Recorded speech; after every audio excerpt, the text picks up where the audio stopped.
Baik, terima kasih Ustadz Saifuddin. Jazakallah khairah, syukron jazilan ala husni muqaddimatikum. Ya, beliau selalu menyapa, memulai dengan silaturahim yang hangat sehingga majelis ini insya Allah penuh keberkahan dari Allah Subhanahu wa taala. Amin. Baik Bapak Ibu, para pengurus PKM Masjid Al-Fauzin, jamaah sekalian, para orang tua, kita semuanya yang selalu kita banggakan, kita hormati, jamaah yang dimuliakan Allah. Bismillahirrahmanirrahim. Assalamualaikum warahmatullahi wabarakatuh. Alhamdulillahi rabbil alamin, wabihi nasta'in ala umuri dunia waddin. Wassalatu wassalamu ala sayyidil mursalin imamil muttaqin an-nabi ar-rasul al-amin nabiyyina wa maulana Muhammadin sallallahu alaihi wasallam wa ala alihi wa ashabihi wa man tabi'ahu wa walahu wa nasaruhu ila yaumiddin la haula wa la quwata illa billahil aliyyil azim. Allahumma anfa'na bima 'allamtana. Allahumma alimna ma yanfa'una warzuqna uluman tanfa'una ya Rahman ya Rahim amma ba'du.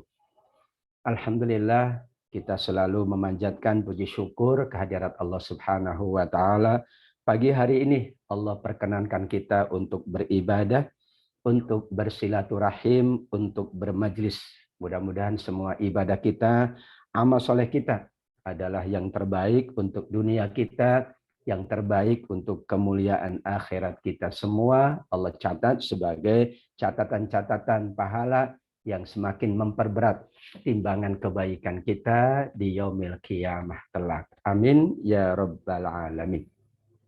Salawat dan salam selalu kita sampaikan kepada baginda junjungan alam manusia teladan sepanjang zaman Nabi Muhammad sallallahu alaihi wasallam. Pagi hari ini di sela-sela kesibukan Bapak Ibu dalam berbagai aktivitas keluarga, aktivitas masyarakat mungkin kita tetap berusaha untuk mengikuti dan mengamalkan salah satu dari tuntunan Nabi yaitu majelis ilmu, majelis yang Allah turunkan rahmatnya, majelis malaikat-malaikat juga menaungi kita semua dengan sayap-sayapnya. Majelis di mana nama kita disebut oleh Allah di hadapan malaikat-malaikatnya. Mudah-mudahan karena kita mengikuti, mencintai, dan mengamalkan sunnah-sunnah Nabi, kita kelak termasuk yang mendapatkan syafaat di yaumil qiyamah. Amin ya rabbal alamin.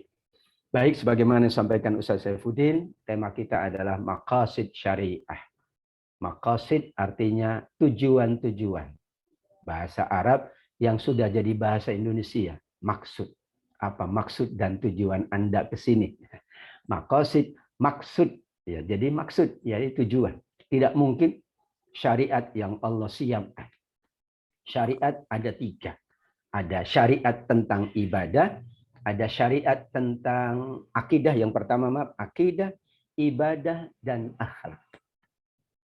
Maka beda antara syariah dengan ibadah. Kalau ibadah salah satu bagian dari syariat. Kelengkapannya aspek akidah, aspek ibadah, dan aspek muamalah atau akhlak. Ketika kita beriman kepada Allah, maka kita belum lengkap sekedar beriman. Kita diminta untuk sholat, zakat, sekian banyak hablum minallah, ditambah hablum minannas, silaturahim, saling memberikan kebaikan dan kebahagiaan, saling mendoakan. Ditambah dengan akhlak, ada kesabaran, ada kesyukuran, ada tawakal, ada husnuzon, yakin dan berprasangka baik selalu kepada Allah dan kepada sesama manusia. Jadilah itu namanya syariat. Syar'un syariatun. Berasal secara bahasa artinya sumber mata air. Jadi dahulu dalam bahasa Arab, orang kalau dalam perjalanan panjang, ya biasanya kan padang pasir. Itu mereka haus dan dahaga. Ketika menemukan sumber mata air, subhanallah, itu adalah kebahagiaan. Nah, syariat itu identik dengan sumber mata air. Kita butuh. Kalau tidak, kita bagaimana cara mengimani Allah? Bagaimana cara beribadah? bagaimana cara berakhlak dengan sesama manusia. Dituntunlah namanya syariat, sumber mata air. Makanya yang jalan-jalan biasanya nyari apa? Nyari mata air. Tapi ada juga mata yang lain ya nggak apa-apa. Biasa nyari tempat yang luas gitu ya, ke laut, ke pantai, atau danau, atau ke puncak lah. Nah, di situ biasanya sumber mata airnya bagus. Sehingga disitulah pemaknaan dari syariat oleh para ulama, sumber mata air. Orang yang keletihan, dia mendapatkan kebaikan. Orang kehausan dapat dari syariat itu. Juga orang yang mungkin ya jalannya nyasar, kembali diingatkan oleh syariat. Syariat itu terdiri dari 3, ada bidang akidah, bidang ibadah, dan bidang muamalah atau akhlak. Subhanallah. Mohon izin Ustaz Saifuddin, saya tidak menyiapkan slide ya karena awalnya kuliah subuh. Jadi saya kelupaan untuk menyiapkannya. Masya Allah. Tapi sudah ada, hanya ini laptop juga berganti, makanya kok namanya laptop saya dipakai anak, ini saya pakai anak, jadinya tukar menukar. Karena filenya ada di sana. Gitu. Namun insya Allah inilah indahnya silaturahim Majlis Al-Fauzin. Saya senang ya. Belum apa-apa sudah disapa semua. Ini syariat menyapa itu. Orang kan memahami syariat itu maaf potong tangan, ya potong kaki, enggak. Syariat itu senyum itu syariat. Karena bab akhlak. Membantu orang kesusahan syariat. Nah, umumnya ketika disebut syariat itu yang gede-gede, yang berat-berat. Ambil yang ringan-ringan aja dulu, baru yang berat gitu. Nah, inilah pandangan para ulama syariat bab akidah, bab ibadah, dan bab muamalah.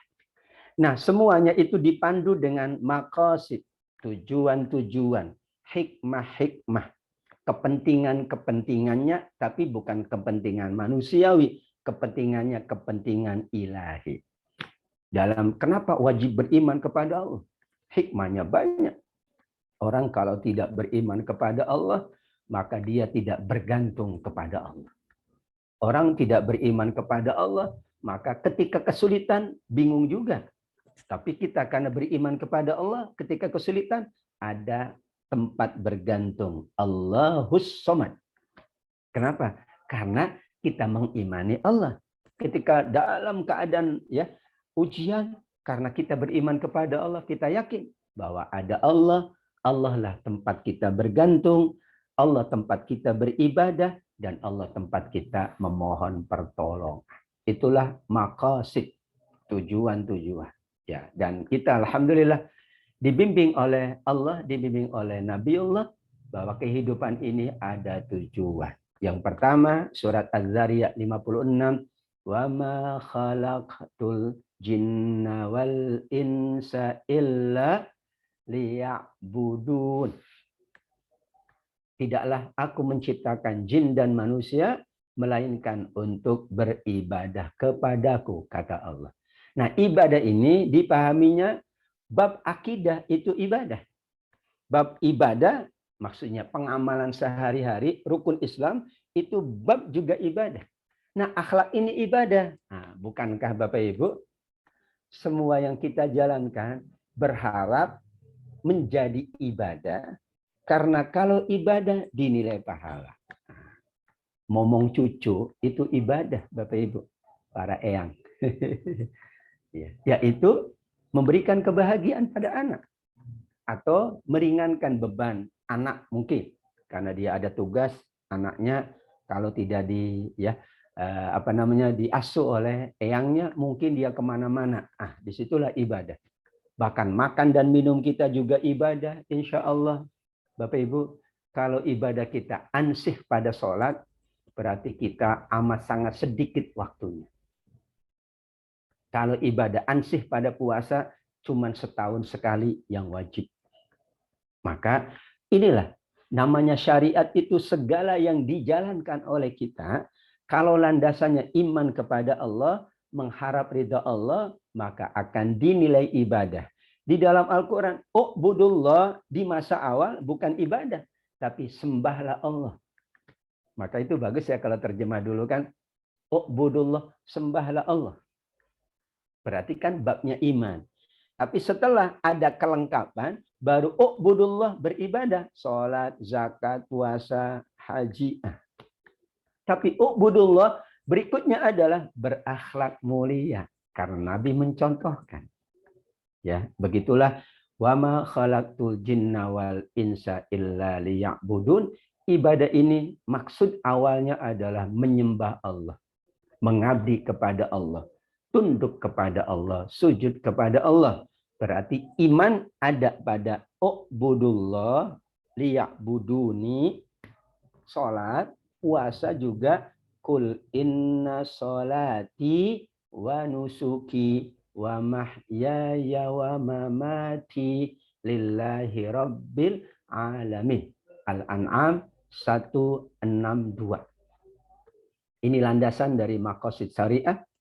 Tadi Az-Zariyat 56, memang kita diciptakan oleh Allah untuk mengamalkan syariat, yaitu ibadah. Pertama maknanya iman, kedua ibadah sehari-hari, ketiga akhlak. Kemudian surat Al-An'am 162, kul inna sholati wa nusuki wa mahyaya wa mamati. Ternyata ada sholat, tapi ada wa nusuki, ibadah-ibadah yang lain. Ada yang memahami nusuk itu ibadah kurban, nusuk. Ada nusuk juga ibadah haji, makanya ada manasik haji. Artinya tata cara menjalankan ibadah haji agar mabrur. Ya, bukan sekedar mabur, tapi mabrur.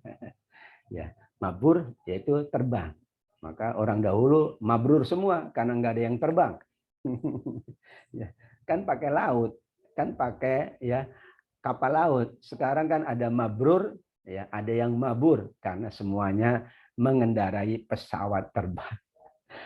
Nah, wa nusuki wa mahyaya, kehidupan. Nah, kehidupan kita kan ada, maaf, ada pekerjaan, ada keluarga, ada tetangga, ada masjid, ada cucu, ada anak, ada macam-macam. Maka di situ syariat namanya. Wa mamati, dan insya Allah saat kita diwafatkan oleh Allah, ya Allah, mudah-mudahan kita semuanya husnul khatimah. Kalau husnul khatimah berarti dia berada dalam syariat Allah. Kalau tidak, na'udzubillah, namanya su'ul khatimah. Inilah pengantar yang dimaksud maqasid, tujuan-tujuan, hikmah-hikmah. Kenapa Allah mensyariatkan iman, mensyariatkan ibadah, mensyariatkan akhlak. Maka ibadah di seluruh ayat-ayat Al-Quran maknanya 3. Ibadah artinya tauhid, iman. Ibadah artinya sholat, zakat, puasa, haji yang sehari-hari dijalankan. Ada ibadah, maksudnya adalah akhlak, yaitu dengan sesama kita. Atas 3 dasar itu, Bapak Ibu jamaah yang dimuliakan Allah, maka Imam Syatibi, Imam Asy-Syatibi inilah yang pertama kali menyusun namanya maqasid syariah. Syariah tadi yang luas, maka beliau petakan pada tujuan-tujuannya. Ibarat kita, ya, tujuan bekerja, iya, sangat luas sekali. Tapi di antaranya adalah kita untuk mengabdikan diri kita. Mengabdikan ilmu kita. Supaya ilmu manfaat, saya bekerja. Kalau enggak kerja, ilmu saya tidak manfaat. Atau bekerja itu tujuannya untuk mengabdikan. Ya, saya punya beberapa kemampuan. Sayang kalau diendap saja. Saya bekerja di kantor, di kementerian, atau di lembaga, supaya ada pengabdian kepada bangsa ini, kepada umat. Itu juga menjadi catatan dari Imam Asy-Syatibi, karena belum melihat ini manusia beragam nih. Ya, pekerjaannya beragam, keadaannya juga macam-macam, maka dipandu namanya tujuan-tujuan syariat. Kata beliau, syariat bertujuan mewujudkan kemaslahatan dunia sekaligus mewujudkan kemaslahatan akhirat. Doanya, Rabbana atina fid dunya hasanah wa fil akhirati hasanah wa qina adzabannar. Amin ya rabbal alamin. Bapak Ibu yang dimuliakan Allah, karenanya ada 5 bentuk, ada 5 jenis maqasid syariat. Tujuan syariat itu apa? Tujuan kita beriman, tujuan kita menjalankan ibadah, tujuan kita berakhlak itu apa? Yang disusun oleh Imam Syatibi, kitabnya Al-Muwafaqat, yang diamini oleh semua ulama bahwa semua yang ada dalam iman, ibadah, dan akhlak itu ada 5. Pertama, kata beliau adalah melindungi dan menjaga agama. Kita bekerja tujuannya menjaga agama. Kenapa? Supaya kita bisa beribadah. Mungkin kalau tidak bekerja, kita kesulitan memenuhi nafkah. Maka kita bekerja. Tapi tujuan bekerja menjaga agama. Tujuan kita bermajlis menjaga agama. Dengan bermajlis, alhamdulillah, Allah anugerahkan ilmu yang bermanfaat, agama kita jadi bagus. Ibadah kita jadi bagus, akhlak kita jadi mulia. Berarti tujuannya. Tujuan berkeluarga menjaga agama. Lihat Bapak Ibu, ya ada, ya mungkin Bapak Ibu lebih tahu, mohon maaf. Ya, ada konsep tidak keluarga. Dan itu sudah dikenal oleh masyarakat luar. Jadi nggak ada itu pernikahan, hanya hubungan biologis. Karena mereka, kalau nikah kan ada tanggung jawab. Apalagi kalau punya anak, capek deh. Gitu. Saya lagi ngobrol-ngobrol dari malam tuh Maulid. Ternyata Masya Allah, tentu di sini yang kita lebih tahu. Dulu kita repot ngurus anak. Sekarang kita repot nyari anak ke rumah. Karena sudah berkeluarga semua, ya Allah, ya cuman berdua ya Pak Munadi, cuman berdua ya Ibu Sri, Masya Allah. Saya juga merasakan berdua doang.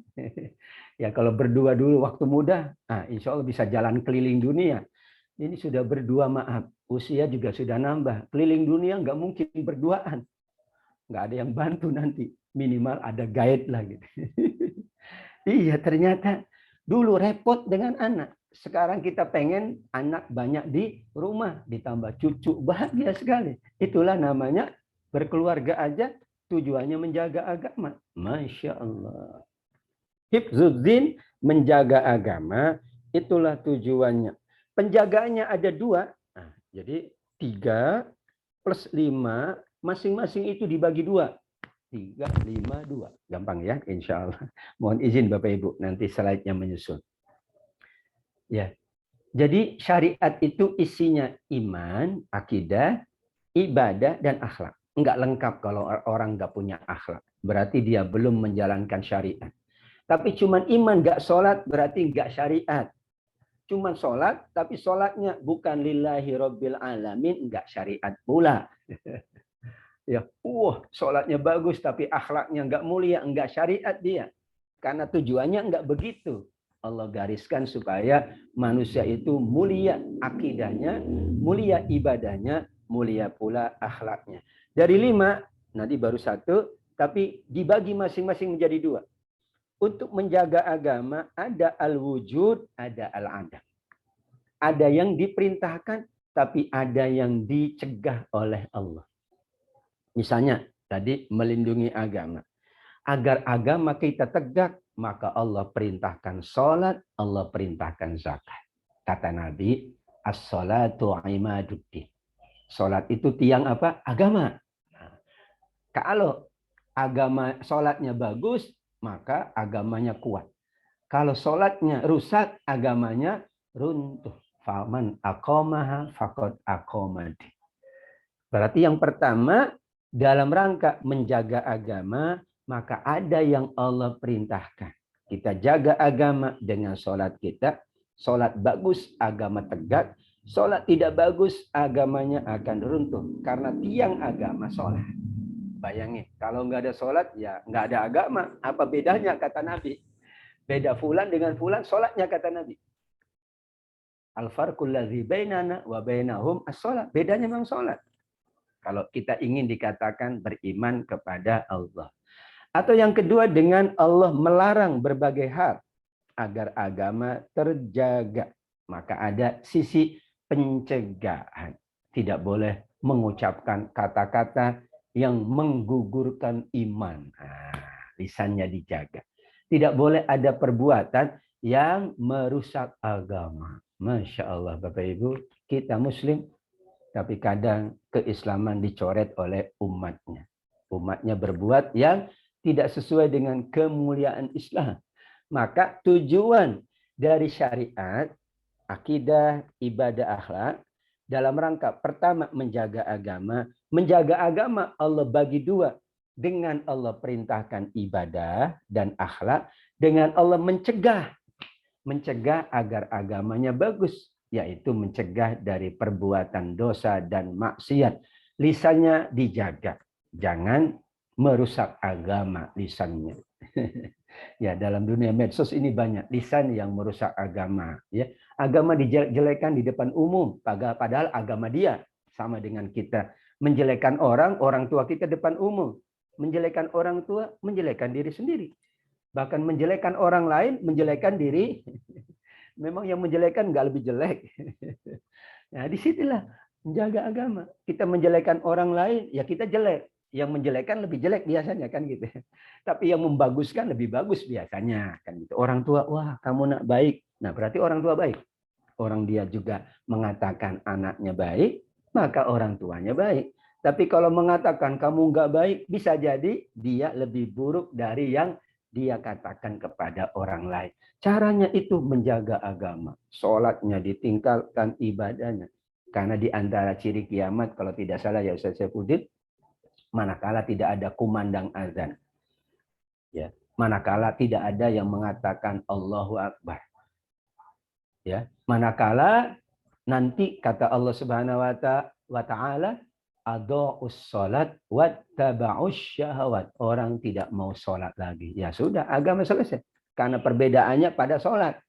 Kalau nggak ada salat, nggak ada agama. Ini contoh dari Imam Asy-Syatibi rahimahullah. Menjaga agama, tujuan ada akidah, tujuan ada ibadah, tujuan ada akhlak. Lihat, dengan akhlak Nabi yang mulia, agamanya jadi dipandang baik oleh semuanya. Semuanya kagum dengan Nabi. Karena kagum kepada Nabi, jadi kagum kepada yang dibawa oleh Nabi. Kita bawa apapun, kalau kitanya bagus, orang senang. Mau bawa bubur, tergantung yang bawa.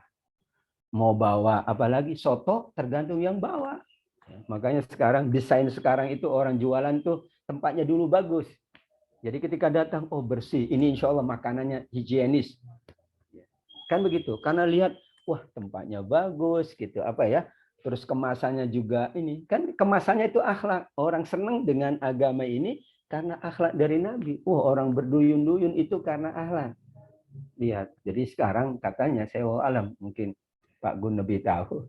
Atau ibu-ibu lebih tahu ya, Ibu Nina ya.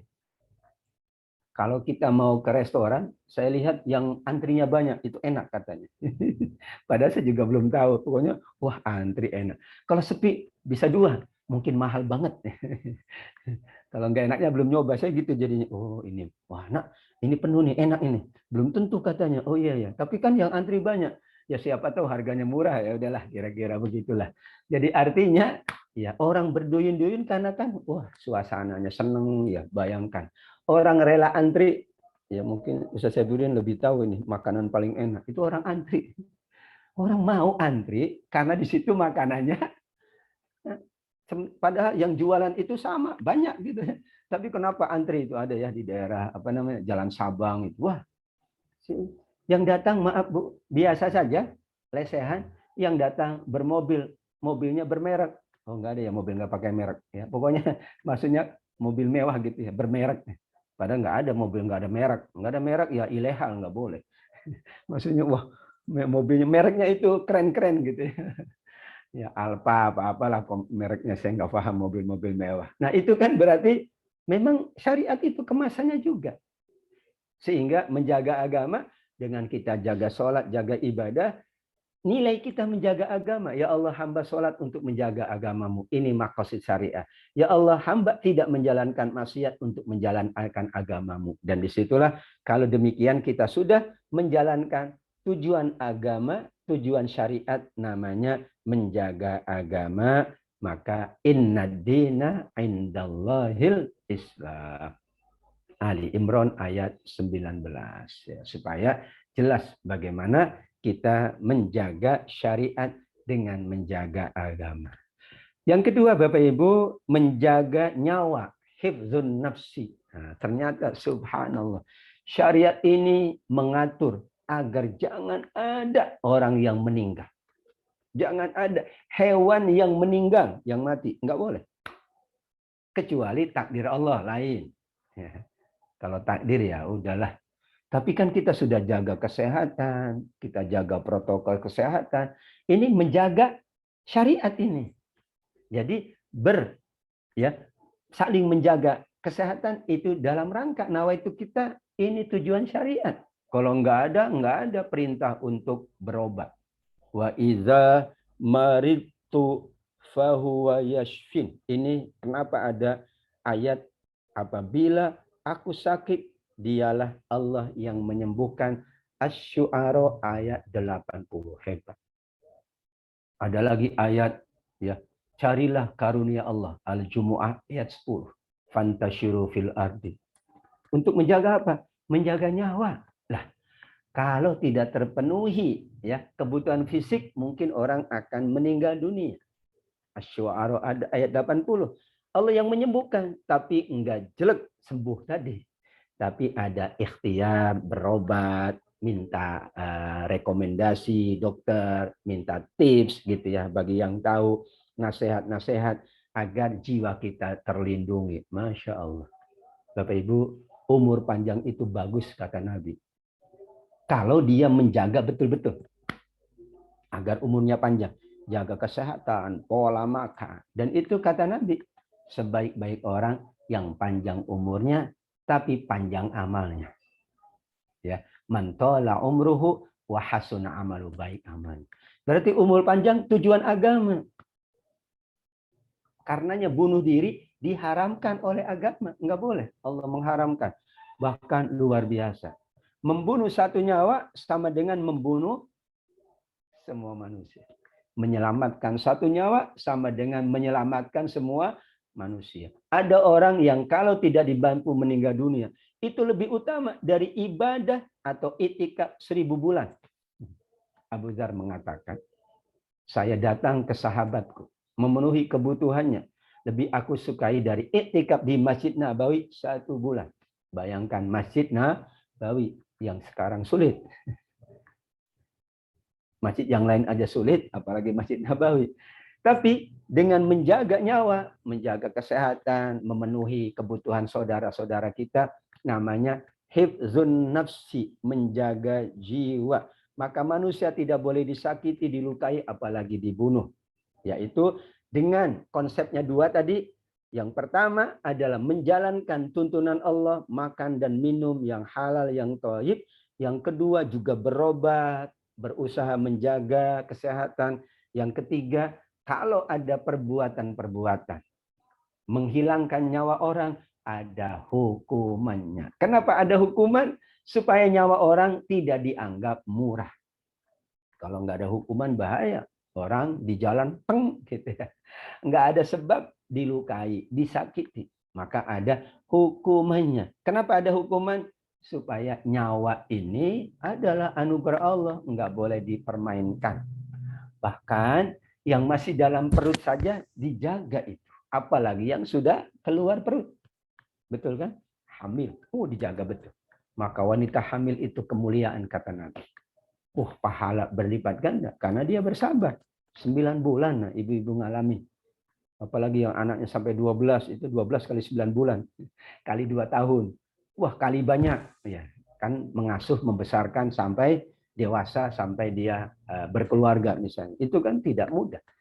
Tapi disitulah tujuan dari adanya akidah, adanya ibadah, adanya akhlak, menjaga nyawa manusia. Maka menyakiti nggak boleh, menzolimi nggak boleh, melukai nggak boleh. Akhlaknya harus husnuzon, tidak boleh hasad atau iri. Ibadahnya dijalankan. Ibadah dijalankan, ternyata sekarang banyak ilmuwan mengatakan bahwa sholat itu sehat. Bahwa puasa itu menyehatkan.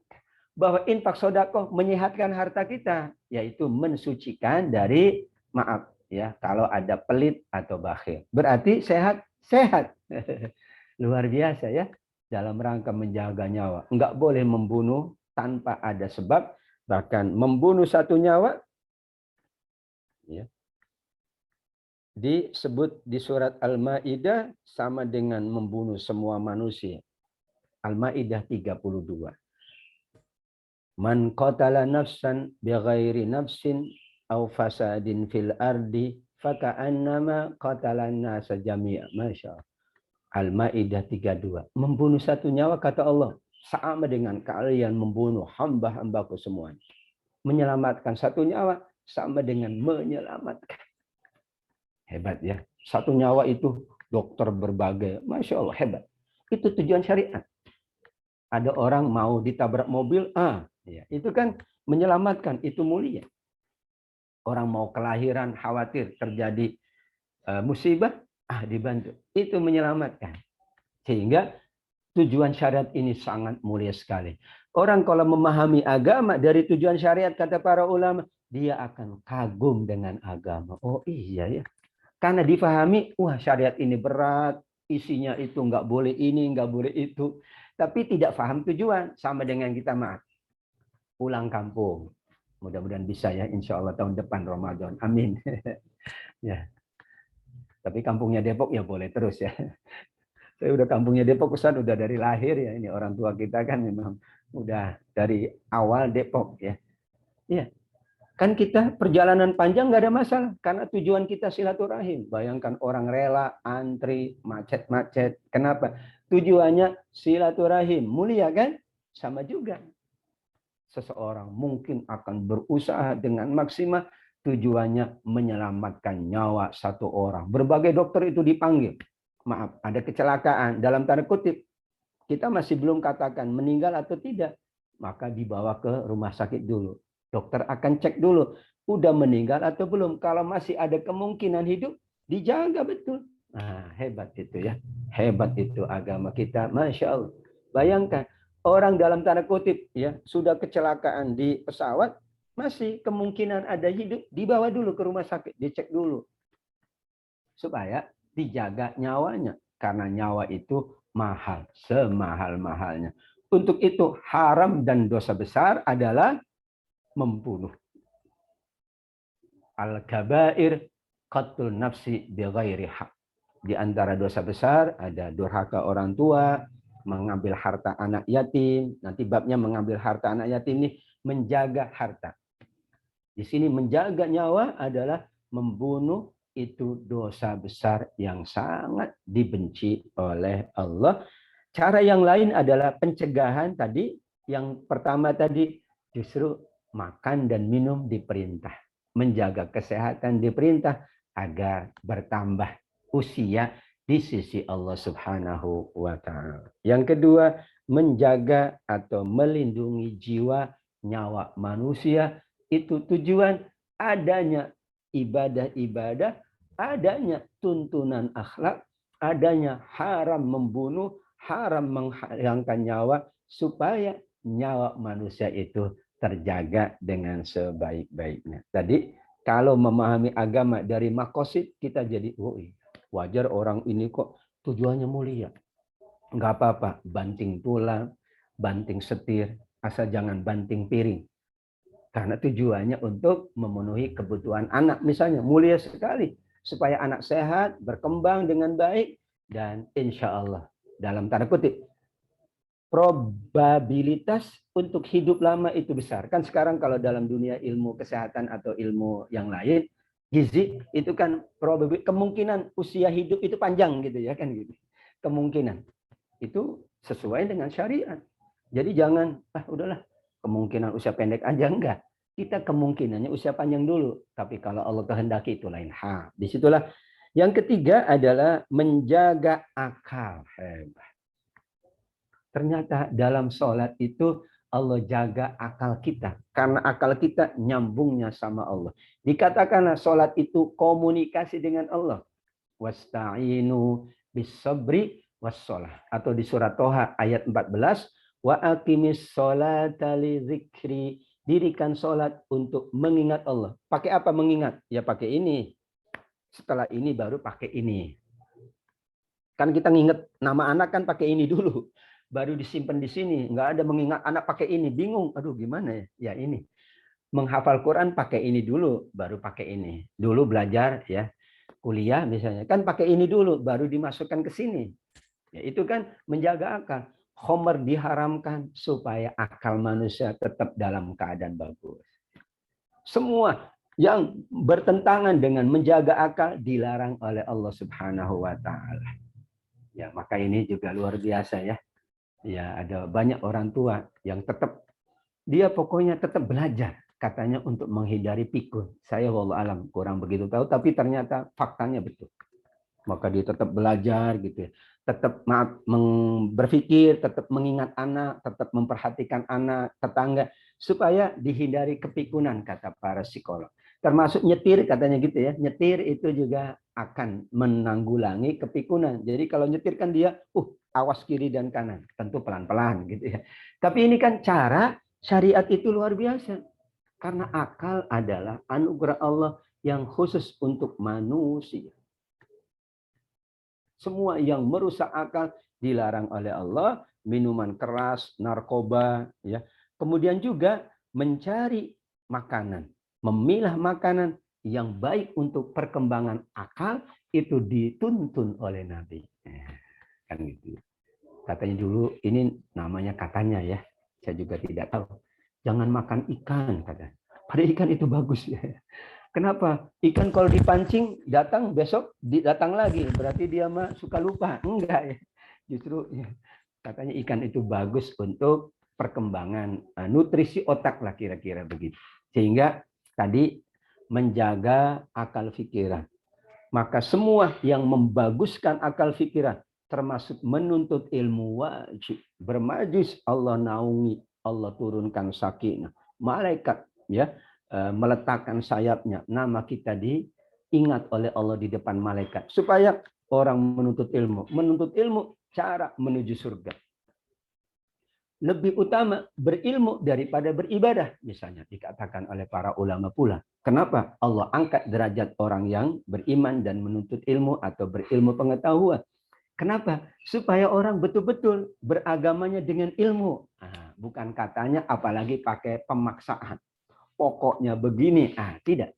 Disitulah tujuan yang ketiga. Maqasid syariah kita adalah melindungi, menjaga akal, khamr diharamkan, narkoba haram, semua yang bertentangan dengan akal diharamkan, supaya akal manusia tetap berpikir dengan sebaik-baiknya. Nah, yang keempat Bapak Ibu adalah melindungi harta. Subhanallah. Dalam hadis Bukhari dikatakan oleh Nabi SAW, seorang sahabat bertanya, "Ya Rasulullah, bagaimana kalau ada orang yang ingin merampas hartaku?" Kata Nabi, "Jangan engkau kasih. Kalau dia maksa, jaga dirimu dan hartamu. Kalau dia membunuhku, maka engkau masuk surga, dia masuk neraka. Kalau aku melawan dan berhasil membunuhnya, engkau masuk surga, dia di neraka." Hebat ya. Jadi nggak salah membela diri, bahkan wajib membela diri. Harta di jalanan mau dirampas. Ini tuntunan agama. Membela diri. Orang maling nyatroni rumah kita. Itu wajib membela. Karena itu milik kita.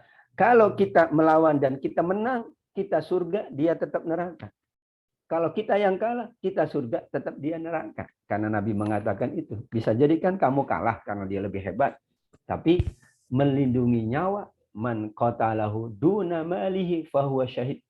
Orang yang melawan, orang yang merampok karena hartanya untuk melindunginya, dia syahid. Masya Allah, Bu. Hebat ya. Karena harta itu anugerah Allah. Di samping itu Allah tuntun bagaimana mencari harta, bagaimana mengalokasikan. Tujuan syariat, makanya lihat. Kita dua keutamaannya. Mencarinya sungguh-sungguh. Kemudian bukan hanya untuk diri kita. Ada untuk masjid, ada untuk yatim, ada untuk keluarga, orang yang tidak mampu. Karena syariat memang itu tujuannya.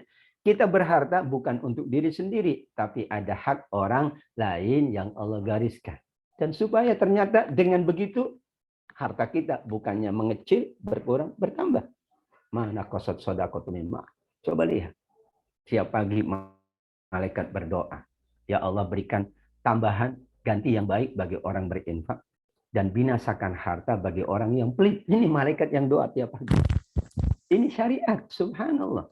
Jadi lihat, umat Islam itu, nah alhamdulillah, dalam survei yang dilakukan oleh World Giving Index, waktu saya di Badan Wakaf Indonesia, ternyata Indonesia itu the most generous people, ya, negara yang paling dermawan seluruh dunia, Bapak Ibu, nomor urut 1.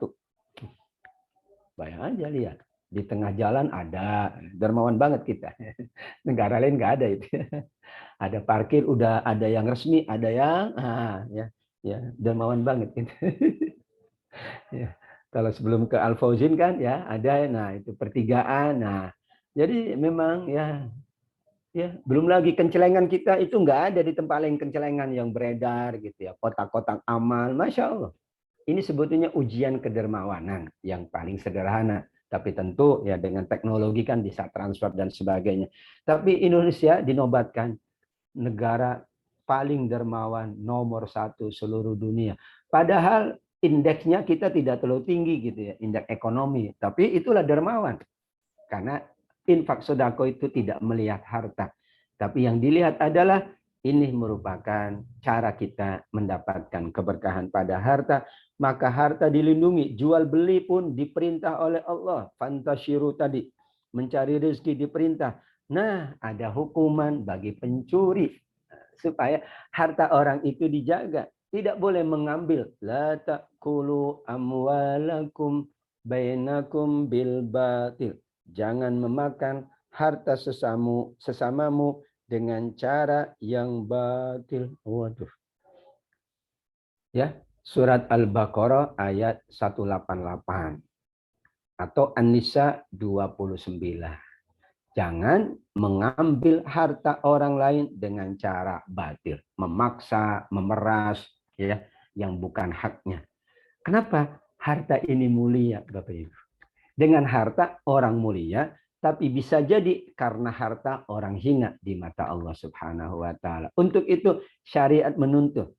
Inilah ada harta yang berkah, ada harta anak yatim, ada harta orang tidak mampu, dan Nabi sudah mencontohkan manusia paling dermawan sepanjang masa Nabi Muhammad sallallahu alaihi wasallam, ditambah Abu Bakar As-Siddiq memberikan semua hartanya. Ternyata hidupnya amat sangat mulia di dunia, disukai oleh masyarakat, kan senang, orang juga senang. Ya, kita kan biasa ya kalau bermasyarakat, berlingkungan, orang kan senang kalau dia mendapatkan cipratan keberkahan. Cipratannya aja senang banget. Apalagi ember keberkahan. Ini baru cipratan aja. Apalagi ember keberkahan, apalagi ya kamar mandi keberkahan. Itu gede banget. Ya, loyang keberkahan aja seneng banget. Cipratan aja seneng banget ya. Kecipratan rezeki katanya begitu. Keempat, melindungi harta. Maka ada hukuman bagi pencuri, perompak, perampas, banyak sekali di Al-Quran dan hadis pun demikian. Menjaga harta itu berpahala. Bahkan ibadah, setelah ibadah yang wajib adalah mencari harta. Tolabul halal ba'dal faridati faridatun. Mencari rezeki yang halal setelah yang menunaikan yang wajib ibadah itu adalah juga kewajiban. Sehingga ada kewajiban nafkah, kewajiban zakat. Nafkah untuk internal keluarga, zakat untuk orang lain. Masih ada lagi infak, sodako, dan wakaf. Hebat. Dan itu merupakan keagungan dari syariat. Ya. Yang terakhir, hifdun nasli, menjaga keturunan. Zina diharamkan. Ya, kenapa? Menjaga keturunan. Pernikahan dianjurkan. Dan pernikahan di antara hikmahnya adalah apa? Wa ja'ala bainakum mawaddatan wa rahmah. Betul, Ar-Rum 21. Tapi juga Allah sampaikan di surat An-Nisa ayat pertama, nah, biasanya akad nikah nih ayat pertama surat An-Nisa juga. Diingatkan bahwa di situ ada min nafsi wahidah dari Adam, wa khalaqa minha zaujaha Hawa, kemudian wa batha minhuma rijalan katsira wa nisaa, berkembanglah sekian banyak laki-laki, semakin banyak perempuan, keturunan. Dan Nabi berbangga, fa inni mukatsirum bikumul umam yaumal qiyamah, aku bangga jumlah pengikuti banyak. Ternyata hari kiamat kebanggaan Nabi karena pengikutnya banyak, followersnya kalau zaman now. Jadi nanti hari kiamat, Bu, ya Bapak Ibu, ada Nabi yang cuma satu pengikutnya. Bayangkan, kan semuanya nanti berbaris di depannya para Nabi.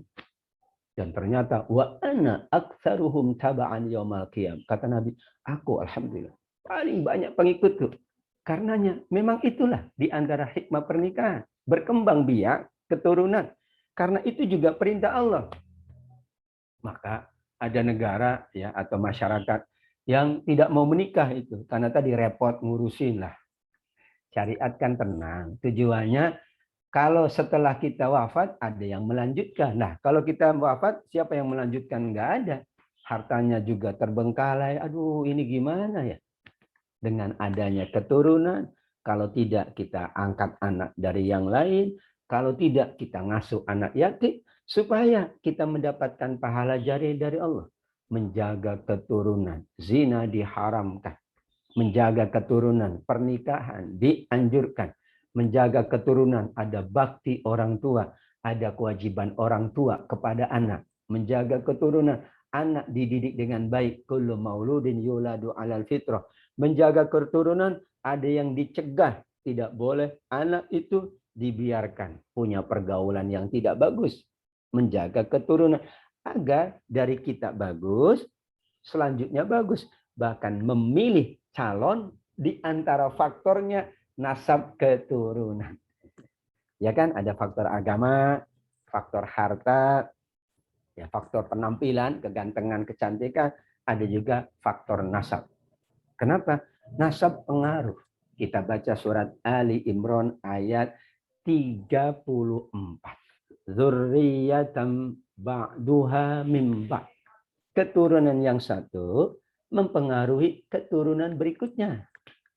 Maka kenapa penting menjaga keturunan? Ada nanti warisnya, kalau nggak ada keturunan, warisnya kemana? Boleh sih ke Baitul Mal, nggak ada masalah. Ya. Kalau keturunan, maaf, tidak baik, repot menjadi orang tua. Padahal keturunan yang soleh dan soleha akan menjadi amal jariah untuk kedua orang tuanya. Kan konsepsinya tadi dunia dan akhirat. Mungkin yang lain nggak ada konsepsi akhirat. Kita punya dua konsepsi yang sangat mahal. Dunia kita berbagus, akhirat kita berbagus pula. Dan kelima-limanya tadi menjaga agama, menjaga harta, menjaga nyawa, yang kedua maaf, menjaga harta, menjaga akal, dan menjaga keturunan dengan dua aspek.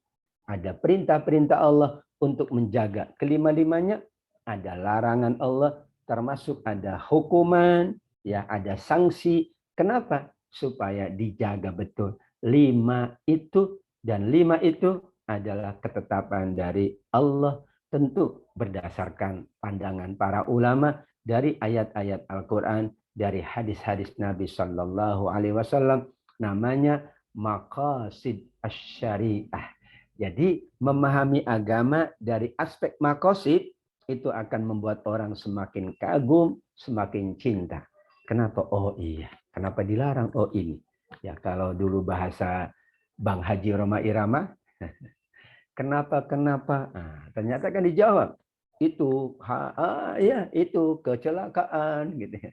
Judi kenapa dilarang? Ada. Nggak mungkin Allah larang, melainkan untuk kemaslahatan manusia di dunia. Kalau kemaslahatan itu belum nampak di dunia, berarti Allah tangguhkan di hari kiamat. Insya Allah. Itu adalah syariat. Dan syariat tadi sumber mata air. Ya. Dan memahami sumber mata air dari sisi positifnya. Oh iya, seger, bagus, indah, ya menyehatkan, menyejukkan, membahagiakan. Agama ini membahagiakan. Ya, kita sholat bahagia, kita infak bahagia, Kita haji bahagia, apalagi kita umroh gratis bahagia banget. Ya, memang bahagia, berkeluarga bahagia, mencari harta bahagia, ya, menjaga akal, menuntut ilmu bahagia pula, silaturahim bahagia. Apa yang tidak dibahagiakan oleh Allah dari ibadah ini, itulah maqasid syariah. Karenanya para ulama sepakat.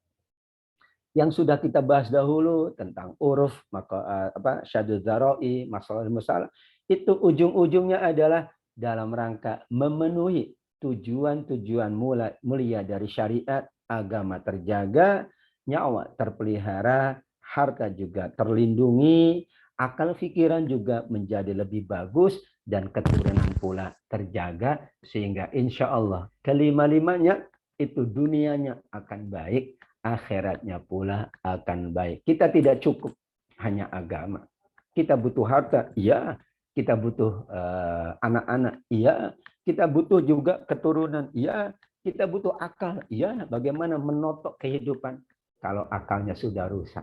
Ya, dirusak oleh minuman-minuman yang memabukkan, atau narkoba yang menyesatkan, atau yang lainlah isme-isme yang bertentangan dengan nilai-nilai dari syariat ini sebagai landasan kita menjalankan kehidupan yang insya Allah ternyata masyarakat sudah mulai melirik gitu ya. Ini banyak ungkapan dari para pakar. Ada seorang hakim di Inggris mengatakan itu. Memang menyelesaikan kehidupan dengan syariat ya Islam, dia katakan. Kenapa? Karena 5 hal itu. Oh iya, hebat ini. Nyawa aja dijaga. Bahkan Umar mengatakan kalau ada keledai ya yang masuk lubang di Son'a di Yaman, beliau di Madinah, itu Umar yang akan ditanya. Berarti hewan aja dijaga, apalagi ya, hewan aja dijaga. Membunuh kucing nggak boleh. Membunuh hewan tanpa sebab nggak boleh. Bahkan menyembelihnya juga ada akhlaknya. Dan itu ibadah kurban dan sebagainya menunjukkan insya Allah salah satu dari ciri kemuliaan agama adalah bahwa semua yang Allah gariskan dari perintahnya, dari tuntunannya yang disampaikan atau yang dicontohkan oleh Nabi, para sahabat tabi'in, terus berikutnya adalah dalam rangka membaikkan manusia. Kehidupan dunianya bukan dirinya, tapi semuanya ternyata betul. Kalau kita jujur bahwa ternyata kejahatan terbesar itu terjadi bukan di negara mayoritas muslim. Betul. Jadi kalau di negara barat katanya per menit ya terjadi tadi. Katanya, ya namanya berita, saya tidak tahu. Tapi menunjukkan mereka juga mencari-cari ini apa untuk menyelesaikan. Orang kok tetap aja membunuh. Orang kok ada yang pakai tembakan, bredel gitu ya. Ini orang lagi stres gitu ya. Datang ke kampus, Masya Allah, ini kenapa? Berarti ada yang kosong di hati mereka.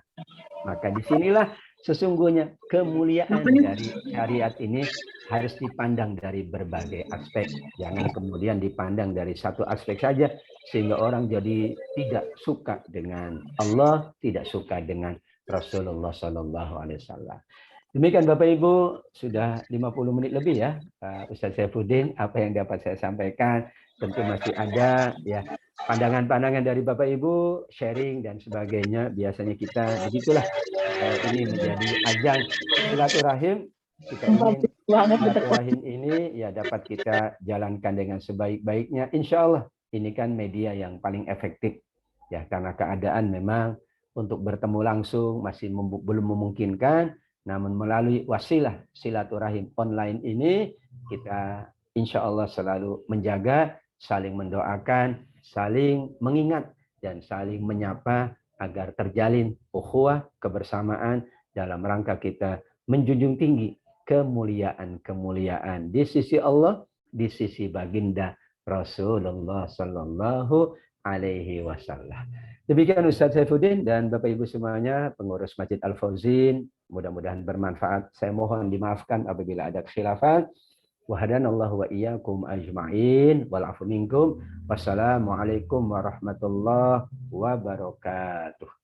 Waalaikumsalam warahmatullahi wabarakatuh. Subhanallah Ustaz. sebuah topik yang cukup berat, namun disampaikan dengan cara dan gaya yang membuat kita bisa paham Amin. semua. Dan tepat sekali ala qadri uqulihim. Baik, sebelum saya akan menyimpulkan, saya sapa dulu ada Ibu Hatiningsih, selamat bergabung. Juga ada Ibu Emal Subur yang selalu tampil subur. Juga ada Anton yang baru saja habis gue sini. Masya Allah. Nah, Biasa. goes itu termasuk maqasid syariah. Maqasid syariah ya, tujuannya untuk menyehatkan badan juga Insya begitu Allah. ya. Ya, baik. Ustadz tadi telah menyampaikan bahwa yang namanya syariat itu adalah sumber mata air, dan ini saya rasa sangat berasa sekali ya Ustadz ya, karena kalau saja tidak ada air di dunia ini maka punahlah semua ya, karena kita sebagai manusia butuh air, tanaman dan lain sebagainya, makhluk-makhluk di dunia ini tentu butuh air. Ketika air itu ada maka insya Allah selamatlah semua semua makhluk yang ada di muka bumi ini. Begitu juga syariat, air bisa diartikan dengan tadi akidah ya, kemudian ibadah, kemudian akhlak, dan satu sama lain saya simpulkan itu saling terkait. Jadi ketika orang berakhlak karimah, otomatis dia berakidah dan beribadah. Karena Ustadz tadi bilang tidak cukup orang itu beriman. Hai orang-orang yang beriman, disuruh lagi ya Ustadz ya, berimanlah. Wah, tidak cukup hanya dengan iman.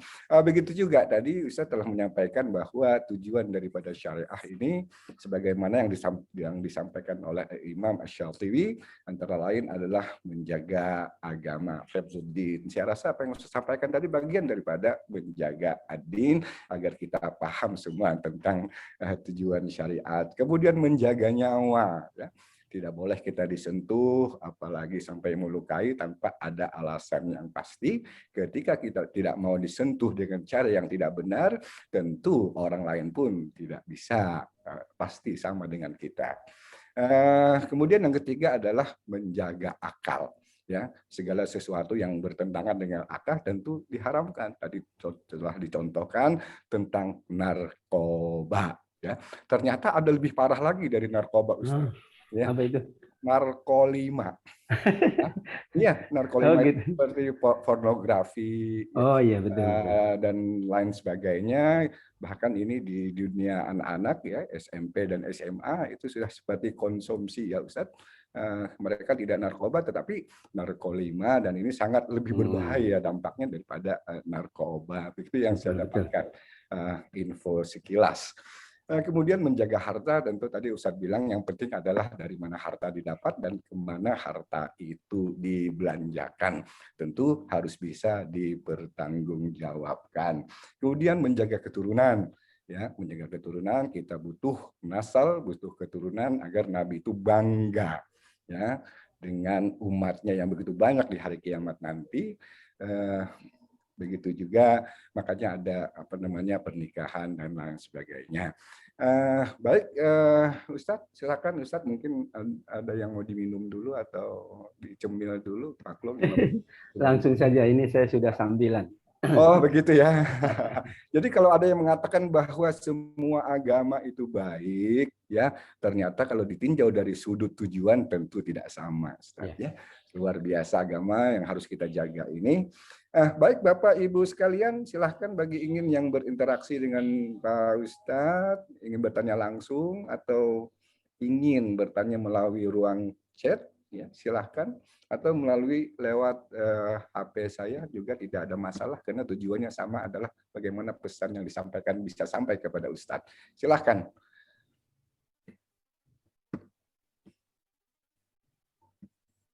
Dibuka dulu, silahkan dibuka suaranya. Kadang-kadang kalau disebut unmute gitu, ya belum tentu semua kita tahu tentang unmute. Apa sih itu unmute? Udah ya, atau tanda merah yang ada di ini bisa dihilangkan dulu. Ternyata masih suasana merah semua.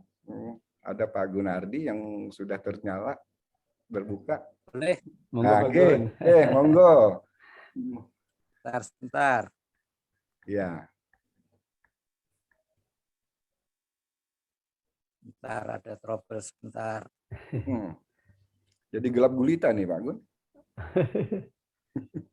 Ya, ini sebentar, ini ada trouble sedikit.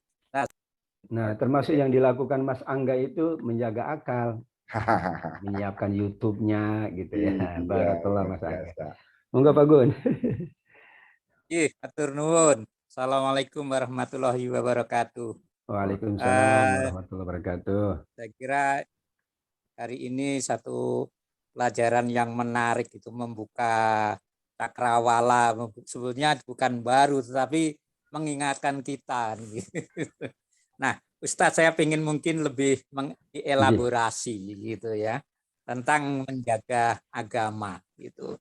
Tadi Ustadz artinya menyampaikan sholat dan artinya ibadah-ibadah yang menentukan. Tapi saya melihat artinya dari kacamata saya, kalau salah nanti mohon diluruskan ya Ustadz ya, bahwa terutama sekarang ini banyak sekali yang berkembang di medsos gitu ya.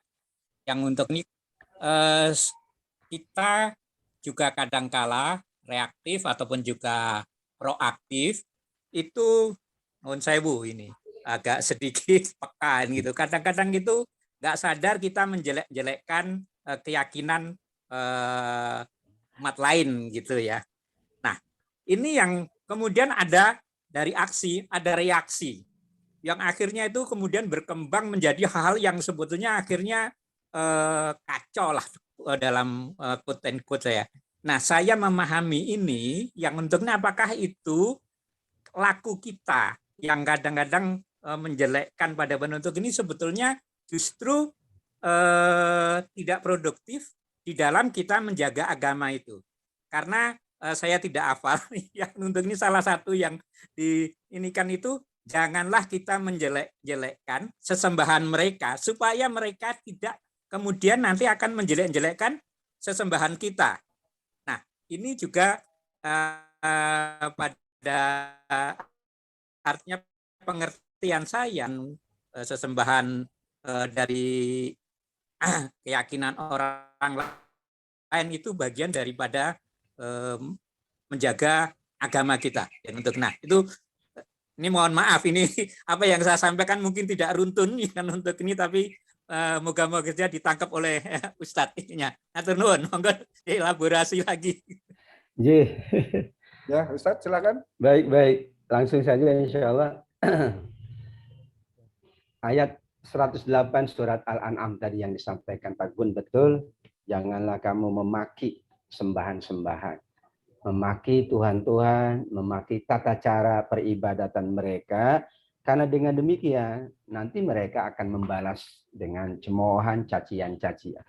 Atau Nabi mengatakan, jangan mengatakan tentang orang tua saudaramu, karena nanti saudaramu akan mengatakan tentang orang tua bersalah. Jadi dari satu aspek, menjaga agama itu kan dua aspek.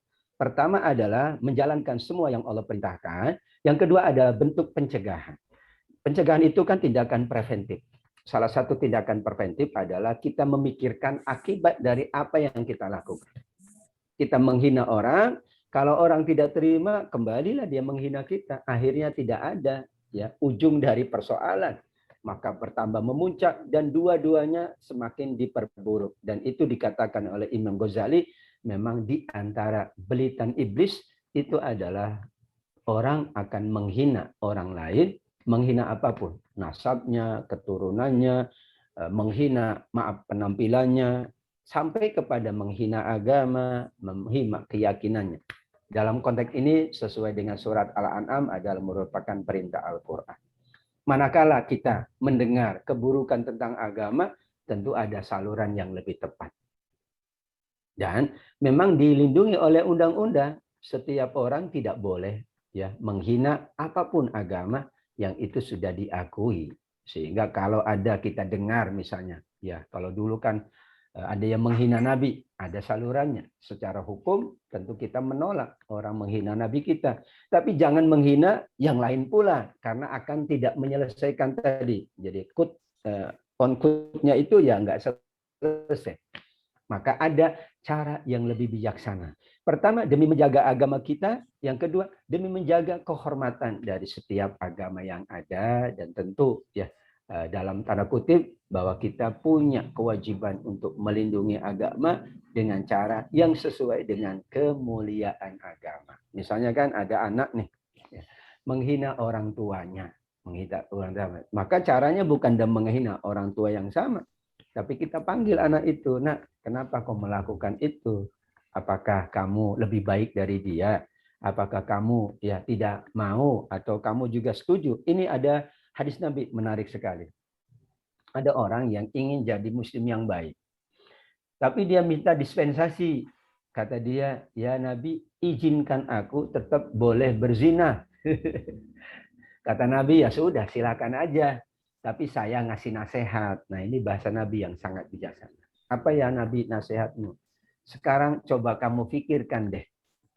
Apakah kamu rela ya, yang dizinahi itu ibumu? Ya nggak mau dong, masa ibuku kok diperlakukan begitu sama orang. Apakah kamu rela kalau itu terjadi pada saudaramu? Ya nggak mau dong.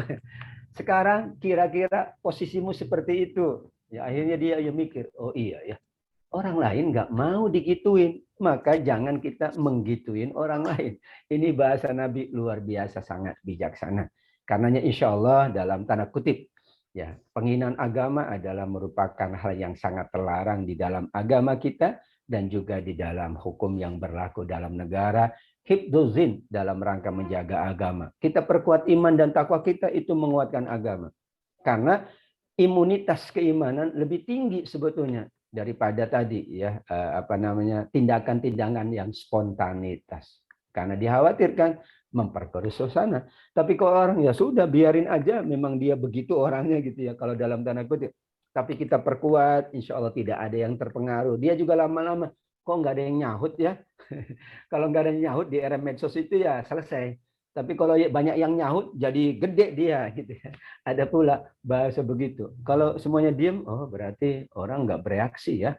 Karena reaksi itu juga akan memperkeruh suasana kalau diduga dia ya berbicara buruk tentang agama, maka insya Allah ada salurannya yang lebih baik, bukan malah kita mengatakan sesuatu yang sama dengan dia. Dikhawatirkan justru itu adalah berbalik kepada diri kita sendiri. Demikianlah tuntunan Allah, tuntunan Nabi bagaimana menjaga agama. Kita perkuat saja agama kita. Kita tingkatkan saja pemahaman agama kita, pengamalannya. Kita buktikan bahwa kita tidak seperti yang diucapkan oleh mereka.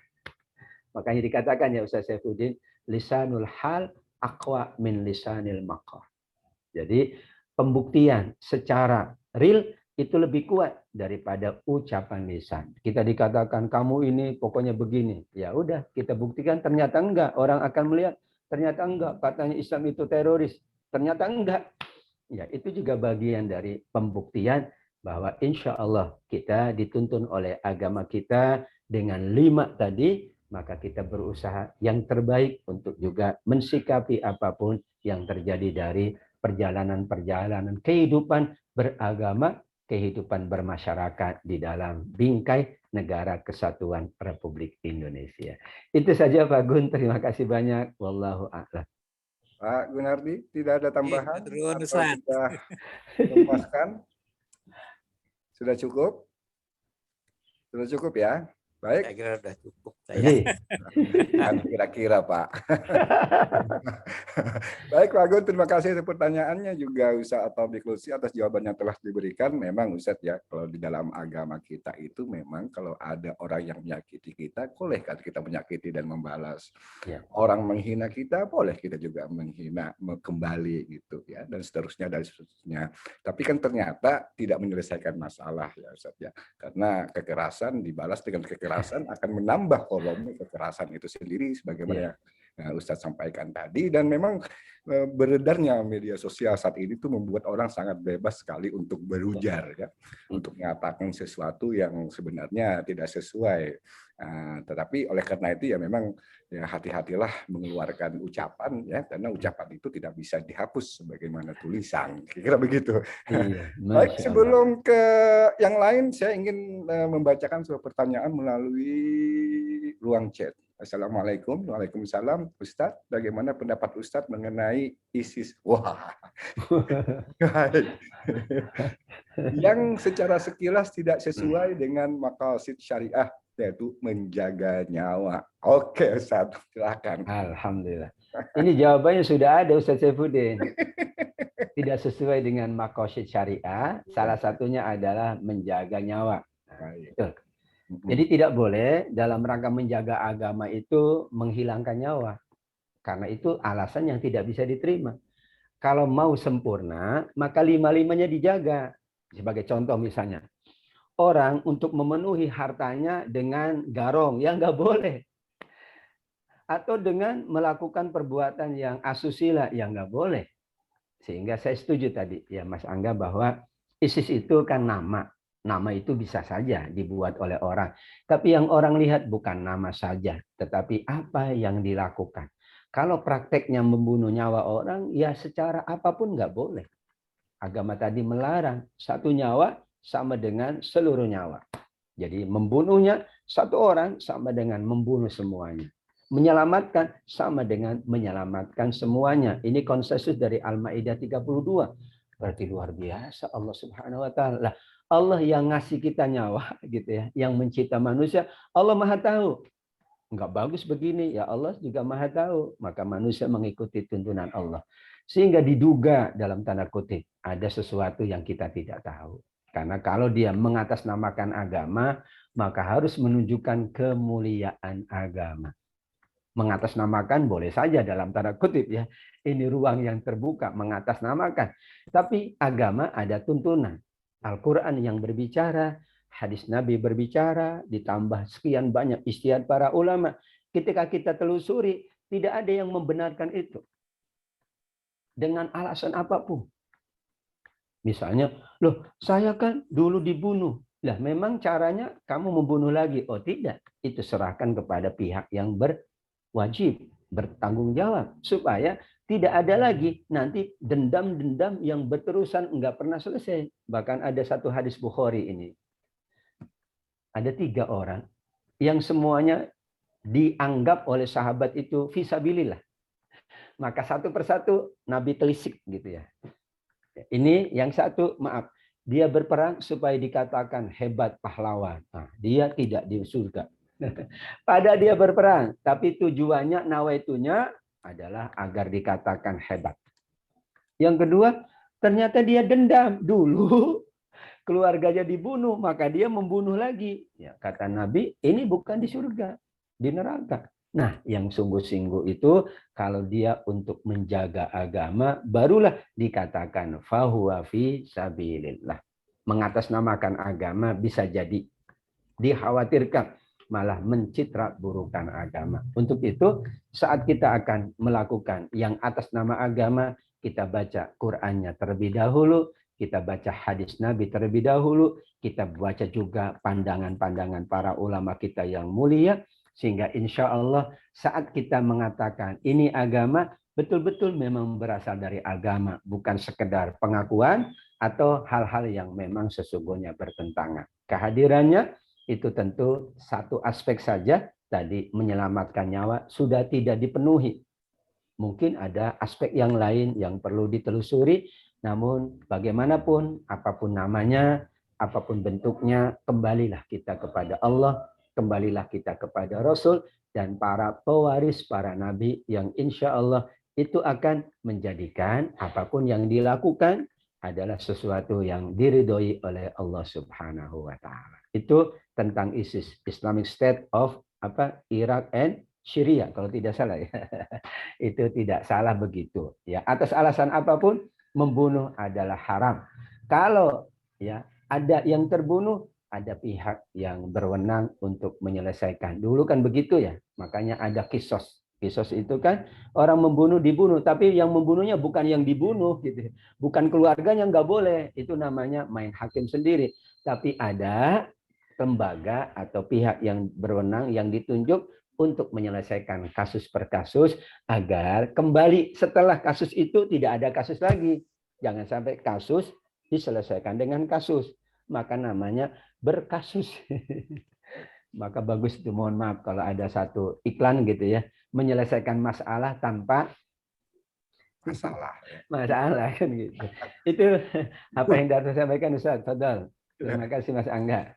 Aduh, luar biasa ini. Pertanyaan dari Mas Angga ini membuat kita seperti apa ya Ustadz ya? Karena memang ada yang berbungkus Islam, tapi dalam tataran prakteknya justru sangat tidak menjaga gitu. Betul. Tapi anehnya justru banyak orang berduyun-duyun ke sana. Dan banyak juga yang balik kapok gitu ya. Ternyata setelah ini, nah itulah media yang luar biasa, dan tentunya ini salah satu daripada ya namanya kita juga dicabik-cabik Ustadz ya. Ya. Seperti makanan pepesan yang menjadi prasmanan ya, yang kita sendiri tercerai-berai, kira-kira begitu. Ya. Terima kasih Mas Angga, juga Ustadz. Barangkali ada yang lain juga. Terima kasih Bu Ensi atas kehadirannya. Iya Pak. Ya. Kalian mau nanya? Nah, pas. Masya Allah. Silakan Ibu yang saat ini berkerudung merah. Iya, berani. Sip. Oke, monggo Ibu. Ini Pak, mohon maaf saya tadi kan terlambat. Saya pikir jam 10, ya Allah, saya hilaf. Tadi pas masuk, aduh ini kayaknya pas bagus banget. Oh, iya. Ini Pak, saya sering mendengar kalimat, jagalah Allah, maka Allah akan menjagamu. Nah, saya itu nggak bisa mikir ini sampai seberapa dalamnya gitu loh. Apakah kita menjaga Allah itu dengan cara bagaimana? Apakah cuma sekedar menaati apa yang beliau yang diperintahkan dan menjauhi larangannya, atau apakah ada makna yang lebih dalam lagi, Ustaz? Terima kasih. Langsung. Baik, alhamdulillah ya, Bu Ensi ya, Masya Allah. Sekaligus bergabung, sekaligus bertanya.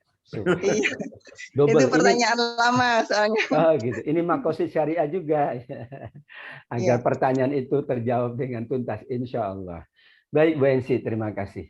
Ini ungkapan Nabi kepada sahabat Ibnu Abbas sebetulnya, berasal dari pesan Nabi. Ya ghulam ihfadzillah yahfadzka. Saat itu Ibnu Abbas, sahabat Nabi, masih berusia 10 tahun lah kira-kira, masa kanak-kanak. Maka Nabi mengatakan, ya ghulam, wahai anak kecil, jagalah Allah, Allah yang menjagamu. Bayangkan nasihat untuk anak kecil usia 10 tahun. Maka difahamilah oleh para ulama beragam makna, dan itu sangat baik sekali.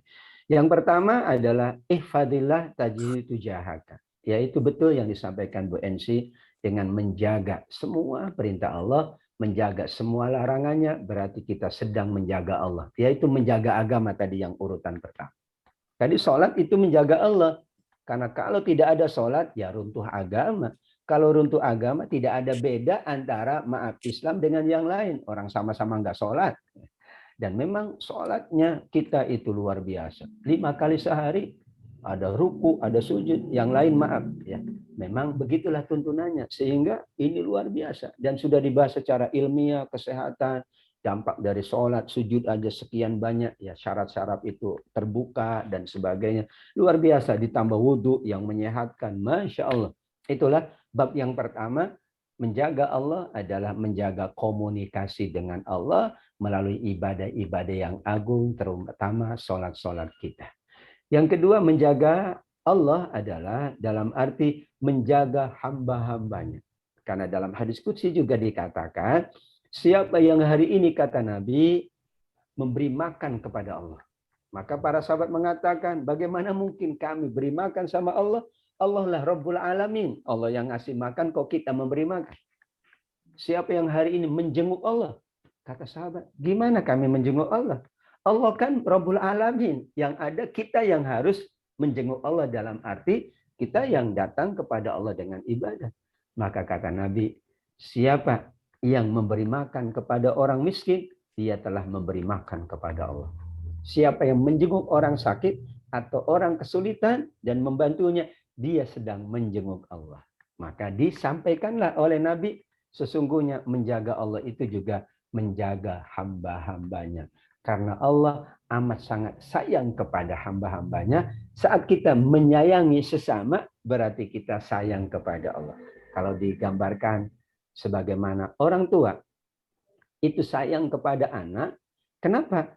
Karena memang betul-betul ia menyadari anak itu lahir dari dirinya. Sama dengan Allah mencintai kita. Kenapa? Karena semuanya adalah ciptaan Allah, hamba Allah. Disitulah dalam rangka kita menjaga Allah, kita jaga pula hikmah atau kemaslahatan dari umat manusia. Karena semua kita pasti ya Allah mencintai, karenanya menjaga manusia juga bagian dari menjaga Allah. Disitulah ada hifzun nafsi, menjaga nyawa yang tadi kita bahas, itu perintah Allah. Maka menjaga Allah juga dimaksudkan oleh para ulama, menjaga sesama, menjaga anak, menjaga keturunan, menjaga teman, menjaga sahabat. Itu juga Allah cinta. Wallahu fi aunil abdi madamal abdu fi auni akhi. Sungguh Allah akan menolong hambanya yang menolong sesamanya. Karena Allah nggak butuh kita. Tapi Allah akan memberikan apa manakala kita memberikan kepada sesama kita. Yang ketiga, Allah menjaga kita. Dengan kita menjaga Allah adalah kita betul-betul dekat dengan Allah. Karena kalau kita dekat satu jengkal, Allah dekat satu hasta. Kita dekat satu hasta, Allah dekat satu depak. Kita jalan dengan berjalan, kita datang ke Allah mendekat dengan berjalan, kata Allah, aku datang dengan berlari. Nah, itu juga dimaknai dengan hadis yang lain. Berarti tafsir hadis dengan hadis. Bahwa kita menjaga Allah dengan menjaga hubungan baik, kedekatan. Allah itu dekat. Tinggal kitanya mau dekat apa enggak. Ini korib, kata Allah. Tapi kadang orang enggak mau dekat. Ya, alasannya macam-macam. Saya belum suci. Lah justru kalau dekat mudah-mudahan tambah suci. Saya enggak mau ngaji, Ustaz. Kenapa? Saya belum baik. Lah memang kalau nggak ngaji tambah baik. Justru kita ini bukan manusia sempurna, kita bukan manusia tanpa dosa, tapi dengan ngaji mudah-mudahan Allah lah yang akan mensucikan jiwa kita, mensucikan hati kita, dan di situ Allah turunkan nurnya. Insya Allah kita yakin.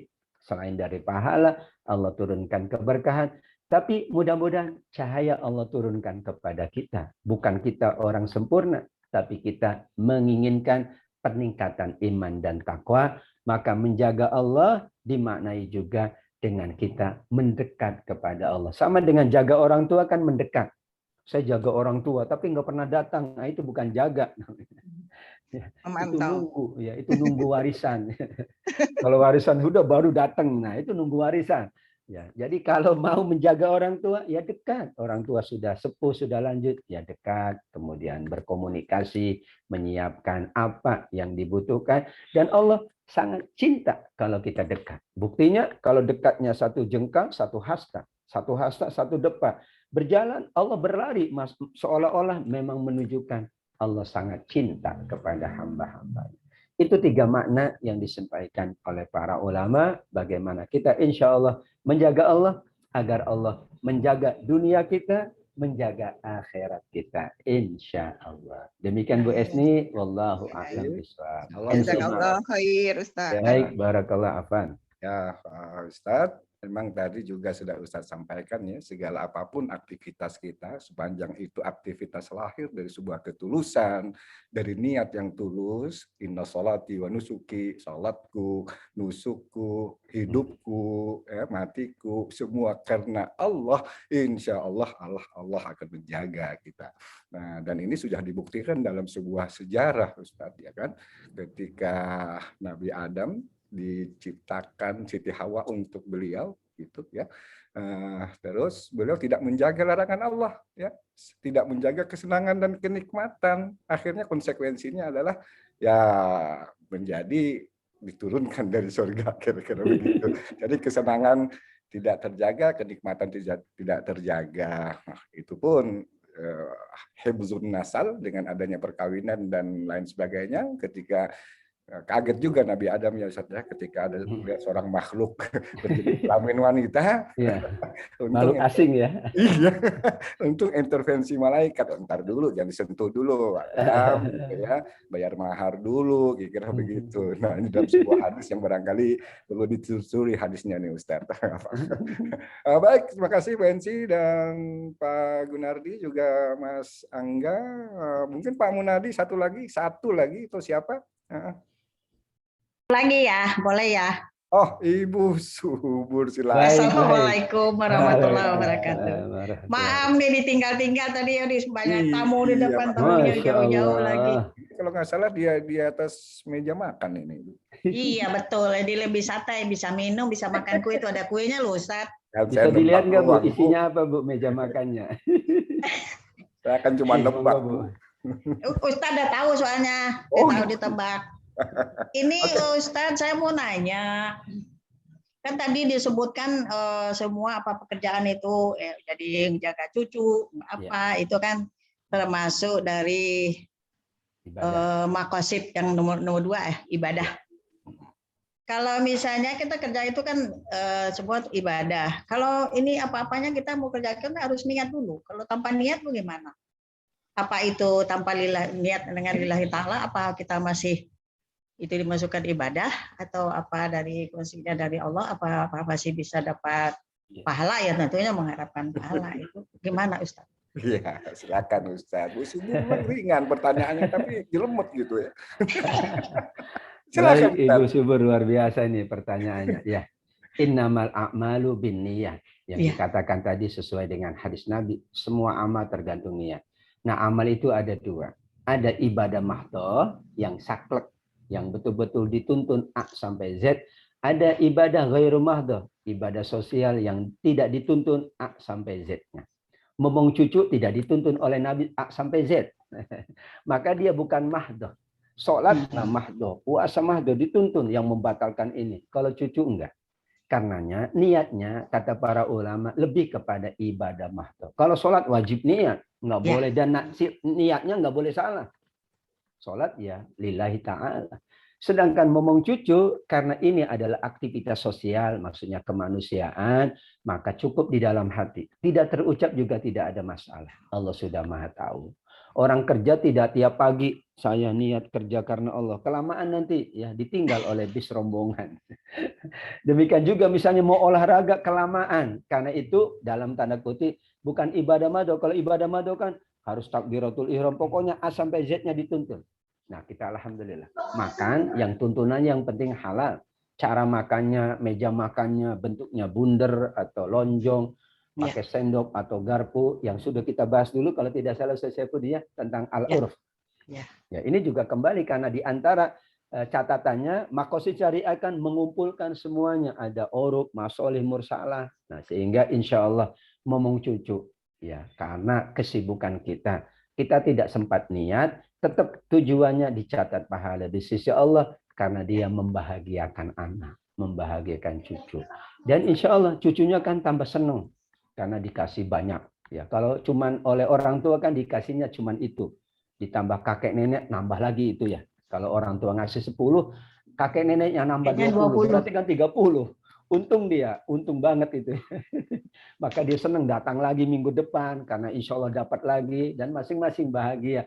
Alhamdulillah tetap karena ini ibadah ghairu mahdhah dicatat pahala meskipun niatnya tidak diutarakan, tidak disampaikan, selama yang dijalankan adalah kemuliaan dan kebaikan, insya Allah dicatat pahala. Demikian Ibu. Amin, amin. Terima kasih Ustadz. Ini dari rangkuman yang pertama tadi Ustadz, maaf Ustadz ya. Oh gitu, ada kan lagi. Ada ibadah, akidah, menyerahkan diri, pasrah, dan beriman dengan takdir. Nih saya dapat tulisan-tulisan tadi kalau apa saya salah apa enggak. Ini. Jalanin saja. Apapun skenario Allah untuk hidup kita. Tak perlu berpikir terlalu jauh tentang masa depan.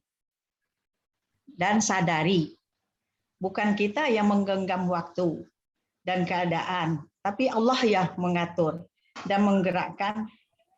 Maka ikhlaslah menjalankan takdir yang sekarang. Percayalah dalam tanda kutip, akhir semua ini akan menjadi indah. Assalamualaikum warahmatullahi wabarakatuh. Waalaikumsalam warahmatullahi wabarakatuh. Ini terkena virus Pak Anton ini. Gitu ya, Bu Subur. Jadi selalu bahagiakanlah cucu, anak ya. Tapi jangan hanya cucu dan anak, bahagiakan juga Ustadz ya. Amin, insya Allah. Dengan cara terus menghadiri pengajian kita. Amin, amin. Itu kira-kira. Asal jangan bosan aja Ustadz. Ya, dan termasuk Ibu yang paling rajin. Baik, non sewu, Ustadz Atabik, ada Pak Munadi sebentar ya. Ji, monggo, monggo. Silakan Pak Munadi supaya nggak penasaran ini, walaupun waktu sudah Baik, menunjukkan silakan, hampir insya Allah. pukul 11, tapi nggak apa-apa. Masih ada kebijakan dari Ustadz Lutfi. Ada yang baru datang tuh Ustadz. Silakan Pak Munadi, suaranya dibuka dulu. Sebelah kiri, kanan. Ini jarinya lagi kritik nih Ustadz. Oh, ada masalah teknis Pak Munadi. Nah, itu masih belum, suara Bapak masih belum keluar? Ya. Assalamualaikum warahmatullahi wabarakatuh. Waalaikumsalam warahmatullahi wabarakatuh. Pak Ustadz, kayaknya masalahnya setelah didengar-dengar kok makin lama makin berat ya. Pertanyaan-pertanyaan makin lama makin berat. Padahal ya maklumlah, saya ini kan ilmu agamanya itu cetek gitu loh. Oleh karena itu pertanyaan Bu Subur tadi, Bu Ensi bikin saya, apalagi Pak Gunardi bikin saya keder juga ini. Jadi ada satu pertanyaan Pak Ustadz. Jadi tadi disebut inna sholati wa nusuki wa mahyaya wa mamati lillahi rabbil alamin. Jadi ada hal yang berkaitan dengan iman, ada yang berkaitan dengan akhlak. Sementara kalau nggak salah dikatakan bahwa sungguhnya sholat itu adalah menghindarkan dari keburukan dan sebagainya. Ada misalnya seseorang yang rajin sholat, rajin ke masjid dan sebagainya, bicaranya juga bagus dan sebagainya. Tapi di sisi lain dia juga melakukan hal yang tadi, keburukan-keburukan yang mungkin dia tidak sengaja atau karena kebiasaan dan sebagainya, sehingga terjadi sesuatu yang agak antagonistis antara ibadahnya itu dengan perilakunya. Pertanyaannya adalah salahnya di mana Pak Ustadz? Mohon penjelasan. Terima kasih. Masya Allah. Malah tambah berat ini Pak Munadi, mohon izin. Bukan tambah ringan, saya tambah berat nih Bu Subur ya, Bu Ensi, Bu Pak Gun ya, tambah berat sepertinya ya. Tapi begini, saya setuju sekali. Makanya di awal tadi kelengkapan ya. Kita itu diberikan oleh Allah alat-alat kelengkapan. Tapi ada yang memanfaatkan semua alat kelengkapan, ada yang masih sebatas hanya beberapa saja. Yang beribadah harus diapresiasi karena dia menjalankan salah satu dari kelengkapan syariat. Tinggal satu kelengkapannya, akhlaknya belum bagus. Sholatnya bagus tapi sama tetangga nggak bagus, berarti dia masih punya PR. Yang sudah bagus sama orang belum lengkap. Kalau dia tidak ibadah, berarti dia wajib ibadah. Sehingga nanti kelengkapan itu akan muncul. Dan inilah secara bertahap kita berusaha melengkapi. Karena kita berharap sampai Allah panggil sudah lengkap. Sholat sudah lengkap, ibadah sudah lengkap, akhlak sudah lengkap, sama tetangga sudah minta maaf. Sudah antara kita juga plong gitu, tidak ada. Kalau itu lengkap, itulah namanya sebagai satu catatan kita husnul khatimah. Antagonistis itu terjadi dalam kehidupan. Jangankan antara satu ibadah dengan ibadah yang lain. Satu ibadah yang sama, kadang-kadang tadi, Al-Ankabut 45 yang sampaikan Pak Munadi tadi, Masya Allah. Inna sholata tanha anil fahsya'i wal munkar. Persis yang disampaikan oleh almarhum Zainuddin MZ, STMJ. Sholat terus, maksiat jalan. Tapi mohon maaf, jangan disalahin sholatnya, salahin orangnya. Wah, gara-gara sholat nih. Enggak ada. Sholat itu pasti bagus. Tapi berarti belum berpengaruh. Bagaimana berpengaruh? Nah, itu ada bab sendiri. Sehingga inilah model kelengkapan. Nabi juga menuntun sahabatnya ya, ada yang sudah bagus sholatnya. Kok zakatnya belum, dituntun lagi. Ayo, kamu kan sholat. Masa orang sholat kok enggak zakat? Ya kamu kan udah puasa. Masa puasa kok masih ngomongin orang? Kamu kan sudah bagus sama sesama. Masa sama Allah enggak bagus? Kita katakan kelengkapan inilah tadi betul Pak Munadi. Syariat ini akidahnya harus kuat. Ibadahnya harus baik. Akhlaknya harus mulia. Dan Nabi mencontohkan ketiga-tiganya. Nabi tidak pernah karena ibadah tapi hubungan baik dengan sesama tidak dijalankan. Atau karena menjaga hubungan baik, ibadah tidak dijalankan. Atau karena berusaha menjaga hubungan baik dengan sesama, imannya tidak dijaga. Tapi Nabi mencontohkan imannya bagus, ternyata ibadahnya bagus, akhlaknya mulia. Dan itulah tentu karena Nabi adalah manusia sempurna, uswah hasanah. Mudah-mudahan tentu dengan majelis ini, dengan berbagai ilmu yang kita dapatkan dari para ulama, para ustadz, kita ingin melengkapi. Jadi bahasa kita ini sedang melengkapi. Apa yang kurang kita lengkapi. Ibarat sudah punya rumah ya Ustaz Saifuddin. Oh sudah ada meja. Kayaknya belum lengkap nih, nggak ada kursi. Udah dapat kita lengkapi lagi AC. Terus memang inilah waktu kita melengkapi. Mudah-mudahan sampai batas waktu tadi sebagaimana Bu Subur kita sudah melengkapi. Kalau sudah lengkap berarti husnul khatimah. Amin ya rabbal alamin. Jih, demikian ternyata belum lengkap juga nih. Belum, masih ada majelis berikutnya insya Allah. Oh iya, terima kasih Pak Ustadz. Terima kasih. Pak Munadi, Ustadz, rumah kita sudah lengkap semuanya Ustadz. Alhamdulillah. Tapi setannya masih mau. Saya rasa itu yang menjadi persoalan pertama. Jangankan di luar bulan puasa, di bulan puasa saja kata Nabi, setan itu dibelenggu, ya, dirantai, masih saja ada perilaku-perilaku yang tidak sesuai dengan tujuan syariat, apalagi di luar bulan puasa. Nah, karena itu kajian yang kita laksanakan pada hari ini juga atas bimbingan Ustadz At-Taufiq Lutfi, bagian daripada kita untuk mengusir ya setan-setan yang alim-alim itu Ustadz. Kalau kita lagi ngaji, setannya juga alim banget gitu ya. Kita baca ayat kursi, dia lebih duluan baca ayat kursi. Nah, baik, Bapak Ibu sekalian, jika ada yang masih ingin ditanyakan, tentu waktu jualah yang telah membatasi kita.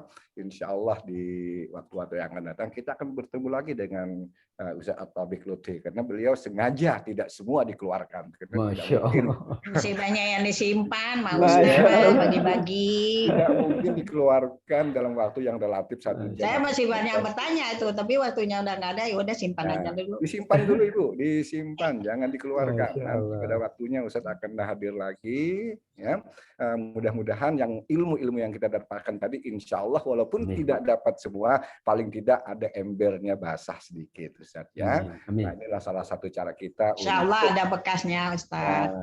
Untuk menuju Rabbana atina fid dunya hasanah wa fil akhirati hasanah, untuk mewujudkan kemaslahatan baik di dunia maupun di akhirat. Baik, Ustadz, sebagai karena Pak Gunardi tadi sudah menyampaikan statement beliau sekaligus tentang mengomentari pengajian kita hari ini, sehingga nuwun sewu, langsung saja kita membaca doa Pak Ustadz ya. Baik, terima kasih Pak Ketua, seluruh pengurus, para orang tua kita, para sesepuh yang saya cintai, yang saya muliakan, semua jamaah yang dimuliakan Allah, kita berdoa. Doa kita adalah untuk kita, untuk keluarga kita, anak cucu kita, keturunan kita, sahabat kita, bahkan untuk semua orang-orang yang beriman, laki-laki maupun perempuan, untuk seluruh umat manusia, selalu mendapatkan bimbingan Allah, kebaikan dunia, dan nanti kebaikan akhirat. Amin. Ya Rabbal Alamin. Bismillahirrahmanirrahim. Alhamdulillahirabbil alamin. Hamdan yuwafi na'amahu wa yukafi'u mazidah. Ya Rabbana lakal hamdu, ya Rabbana lakal mulku, kama yanbaghi li jalali wajhikal karim wa li'azimi sultanik. Allahumma salli wa sallim wa barik ala sayyidina Muhammadin wa ala alihi wa ashabihi ajma'in. Allahumma gfir lana ya Allah wa liwalidina ya Rahman warhamhuma ya Rahim kama rabbayana shighara wa li ulama'ina li asatidatina wali muallimina wali jamil muslimina wal muslimat wal mu'minina wal mu'minat innaka sami'un qaribun mujibud da'awat. Allahumma ansurna fa innaka khairun nasirin. Allahumma arzuqna fa innaka khairur razikin. Allahumma tub alaina ya Allah innaka antat tawwabur rahim. Allahumma a'inna ala zikrika wa syukrika wa husni ibadatik. Ya Allah, kami bermohon di majlismu yang mulia, ampuni dosa kami, kedua orang tua kami, guru-guru kami, ustadz-ustadz kami, para ulama kami yang sudah mendahului kami. Jadikan amal mereka pertambahan dari kebaikan-kebaikan akhiratnya untuk taman-taman surgamu ya Rabbal Alamin. Ya Allah, mudahkan kami untuk beribadah, beramal soleh, dan berakhlak yang mulia. Ya Allah, tolonglah kami untuk selalu mengingat-Mu, mensyukuri semua karunia-Mu, dan beribadah dengan sebaik-baiknya. Allahumma barik lana fi majlisina, fi ulumina, fi amwalina. Berkahi majlis kami, harta-harta kami, keluarga-keluarga kami, orang-orang yang mencintai kami, dan kami mencintai mereka. Berkahi dengan kebaikan-kebaikan dunia, berkahi dengan harta yang barokah, berkahi dengan panjang umur dalam ketaatan di sisimu ya Rabbal Alamin. Rabbana taqabbal minna sholatana, siyamana, infaqana, sadaqatina, jami'a a'malina. Terima dari kami sholat kami, ibadah kami, semua amal ibadah kami, infak dan sedekah kami, silaturahim kami, majelis kami, seluruh aktivitas kebaikan kami. Innaka antas samiul alim, engkau yang maha mendengar, maha mengetahui. Wa antal ghafur rahim, engkau maha pengampun, engkau maha penyayang. Rabbana atina fid dunya hasanah wa fil akhirati hasanah wa qina azabannar. Wa sallallahu wa sallama wa baraka ala nabiyyina Muhammad wa ala alihi wa sahbihi wa sallam. Subhana rabbika rabbil izzati amma yasifun wa salamun. Baik, Bapak dan Ibu sekalian dimanapun berada, dengan doa yang telah dipanjatkan tadi, maka berakhir pula acara pengajian kita pada pagi hari ini. Saya ucapkan terima kasih kepada segenap hadirin dan hadirat, wabil khusus kepada guru kita, Al-Ustadz At-Thabiq Lutfi, atas kehadirannya bersama kami, dan atas nama kerabat kerja yang bertugas, Bapak Ketua DKM selaku penanggung jawab, Bapak Anton Cahyo Raharjo selaku pengarah acara, Ibu Diandra selaku admin, dan Bapak Angga selaku editing dan penyelaras Zoom, dan saya sendiri Saifuddin M. Sayuti sebagai pembawa acara. Kurang lebihnya mohon dimaafkan. Wallahul muwaffiq ila aqwamit thoriq. Wassalamualaikum warahmatullahi wabarakatuh.